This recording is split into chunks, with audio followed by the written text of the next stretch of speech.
So hello all, this is advocate Sudarshan Ganesan. நேற்று ஒசூரில் நடந்த அந்த ஹாரிஃபிக் இன்சிடென்ட் எல்லாருமே பார்த்துருப்பீங்க. ஃபர்ஸ்ட் ஆஃப் ஆல், பீப்புள் ஏன் இந்த மாதிரி இன்சிடென்ட்டை ஃபஸ்ட்டு இவ்வளோ ஷேர் பண்ணி அதில் என்ன சந்தோஷம் கிடைக்க போகுதுன்னு எனக்கு தெரியல. பிகாஸ் இது ஒரு ஆப்பர்ச்சுனிட்டியாக யூஸ் பண்ணி நிறையா ஆப்போசிட் பார்ட்டிஸ்லேருந்து எல்லாருமே ஷேர் பண்ணி அந்த வீடியோவை, ஒரு மனுஷனை வந்து ஒருத்தன் ப்ரூட்டலாக இவ்வளோ அட்டாக் பண்ணிகிட்டு இருக்கான், அதை வந்து இப்படி ஷேர் பண்ணி என்ன சந்தோஷம் கண்டாங்கன்னு எனக்கு சத்தியமாக தெரில.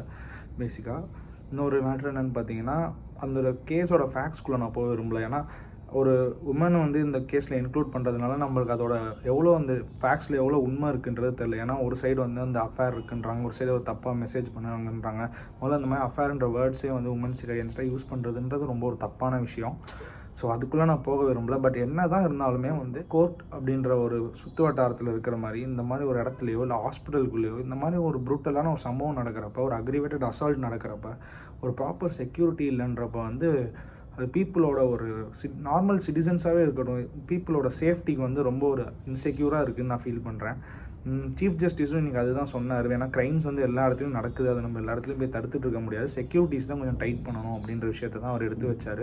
அதுவும் இல்லாமல் இன்றைக்கி அந்த சீஃப் ஜஸ்டிஸ் கோர்ட்டில் நான் இருந்தேன். அங்கே சீஃப் ஜஸ்டிஸ் என்ன சொல்லியிருந்தாருன்னா, இந்த மாதிரி ஒரு கமிட்டி ஃபார்ம் பண்ண சொல்லியிருக்காரு. Advocate general, bar members, DSP and home secretary இவங்க எல்லாருமே சேர்ந்து இதுக்கு ஒரு சொல்யூஷன் கண்டுபிடிக்கணும்னு சொல்லியிருக்காரு. பார்ப்போம். இந்த மாதிரி இன்சிடென்ட் தயவு செஞ்சு ஷேர் பண்ணாதீங்க.